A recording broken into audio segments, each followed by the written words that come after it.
காலை நேர பிரதான செய்திகளின் ஊடாக நர்மதா சிறில் முதலில் தலைப்பு செய்திகள்.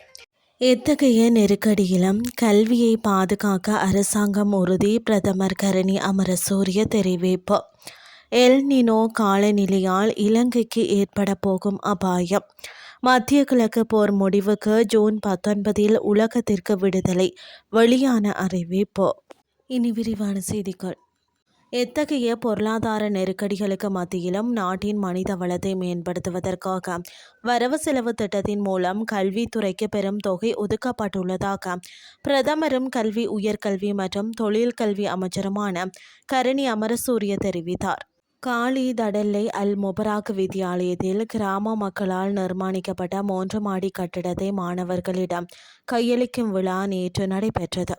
இந்த விழாவில் கலந்து கொண்டு உரையாற்றும் போதே இதனை குறிப்பிட்டார்.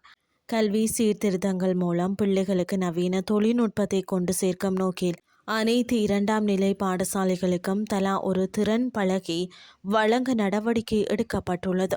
தற்போது 4000 பாடசாலைகளுக்கு இணைய வசதிகள் வழங்கப்பட்டுள்ளதோடு இந்த ஆண்டின் இறுதிக்குள் ஏனைய பாடசாலைகளுக்கும் இணைய வசதி வழங்கப்படும் என டிஜிட்டல் பொருளாதார அமைச்சு உறுதியளித்துள்ளது. தொழில்நுட்பத்தை பிள்ளைகளுக்கு சரியான முறையில் பயன்படுத்துவதற்காக ஆசிரியர் பயிற்சி மற்றும் ஒன்றிணைக்கப்பட்ட வகுப்பறைகள் போன்ற வேலை திட்டங்கள் முன்னெடுக்கப்பட்டு வருகின்றன.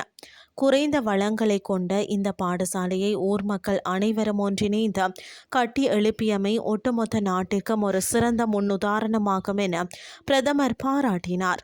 இந்த நிகழ்வில் கலந்து கொண்ட தொழில்சார் கல்வி பிரதி அமைச்சர் நளின் கேவக குறிப்பிடுகையில், நாட்டை உருவாக்க வேண்டுமாயின் மனித வளம் மேம்படுத்தப்பட வேண்டும் என்பதில் அரசாங்கம் நம்பிக்கை கொண்டுள்ளதாக தெரிவித்தார். இந்த விழாவில் தென் மாகாண ஆளுநர், பிரதி அமைச்சர்கள், நாடாளுமன்ற உறுப்பினர்கள், அதிகாரிகள் மற்றும் பொதுமக்கள்கள் என பலரும் கலந்து கொண்டனர். இலங்கையை பாதித்துள்ள எல் நினோ காலநிலை நிலைமை காரணமாக ஏற்படும் பாதிப்புகள் குறித்து வளிமண்டலவியல் திணைக்களத்தின் கணிப்பு பிரிவின் பணிப்பாளர் அஜித் விஜயமான கருத்து வெளியிட்டுள்ளார். அதன்படி குறித்த காலநிலையால் எதிர்வரும் அக்டோபர் மற்றும் நவம்பர் மாதங்களில் நாட்டின் சில பகுதிகளில் மழை வீழ்ச்சி அதிகரிக்கக்கூடும் எனவும் அதனுடன் வெள்ளப்பெருக்கு ஏற்படும் அபாயமும் உள்ளதாகவும் தெரிவித்துள்ளார். இது குறித்து அவர் மேலும் தெரிவிக்கையில், தற்போது பலவீனமான மட்டத்தில் காணப்படும் இந்த எல் நினோ நிலைமை எதிர்வரும் டிசம்பர், ஜனவரி மற்றும் பிப்ரவரி மாதங்கள் ஆகும் போது மிகவும் வலுவான நிலையை அடைவதற்கு கிட்டத்தட்ட 60% அதிகமான சாத்தியக்கூறுகள் உள்ளதாக சர்வதேச நோவா மையம் அதிகாரப்பூர்வமாக அறிவித்துள்ளது. இந்த நிலைமையின் தாக்கம் காரணமாக இதன் விளைவாக ஜூலை, ஆகஸ்ட் மற்றும் செப்டம்பர் மாதங்களில் மழை வீழ்ச்சி குறையக்கூடும்.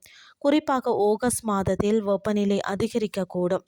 தற்போதைய அறிகுறிகளின்படி செப்டம்பர் மாதத்திலும் மழை குறைய வாய்ப்புள்ளது. இனி வெளிநாட்டு செய்திகள். அமெரிக்காவும் ஈரானும் 4 மாதங்களாக நீடித்து வரும் தங்களது போரை முடிவுக்கு கொண்டு வருவதற்கான ஒரு ஒப்பந்தத்திற்கு ஒப்புக்கொண்டுள்ளதாக சர்வதேச ஊடகங்கள் செய்தி வெளியிட்டுள்ளன. லெபனான் உட்பட அனைத்து முனைகளிலும் இராணுவ நடவடிக்கைகளை உடனடியாகவும் நிரந்தரமாகவும் முடிவுக்கு கொண்டு வருவதற்காக இரு தரப்பினரும் அறிவித்துள்ளதாக பாகிஸ்தான் பிரதமர் ஷெபாஸ் ஷெரீப் அறிவித்துள்ளார். அதிகாரப்பூர்வ ஒப்பந்தம் கையெழுத்திடும் நிகழ்வு ஜூன் 19 வெள்ளிக்கிழமையன்று சுவிட்சர்லாந்தில் நடைபெறும் என ஷெரீப் தெரிவித்துள்ளார். அமெரிக்காவுடனான சமாதான உடன்படிக்கை எதிர்வரும் வெள்ளிக்கிழமை சுவிட்சர்லாந்தில் கையெழுத்திடப்படும் என சட்ட மற்றும் சர்வதேச விவகாரங்களுக்கான ஈரானிய துணை வெளியுறவு அமைச்சர் காசம் கரிபாபாடி தெரிவித்துள்ளார்.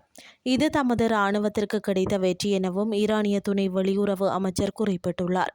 இது தொடர்பில் கருத்துரைத்த டொனால்ட் ட்ரம்ப், இந்த மாபெரும் ஒப்பந்தம் ஒட்டுமொத்த பிராந்தியத்திற்கும் அமைதியையும் பாதுகாப்பையும் ஏற்படுத்தும் என அறிவித்துள்ளார். இரு தரப்பினரும் மற்றும் மத்தியஸ்த நாடான பாகிஸ்தானும் இந்த ஒப்பந்தத்தின் மூலம் ஈரான் கோர்மோஸ் நீரிணையை மூடியதும் அமெரிக்கா ஈரானிய துறைமுகங்களை முற்றுகையிட்டதும் நீக்கப்படும் என்றும் கூறினார். இத்துடன் செய்திகள் யாவும் நிறைவடைகின்றது. அடுத்த இரவு 8:30 எதிர்பாருங்கள். நன்றி.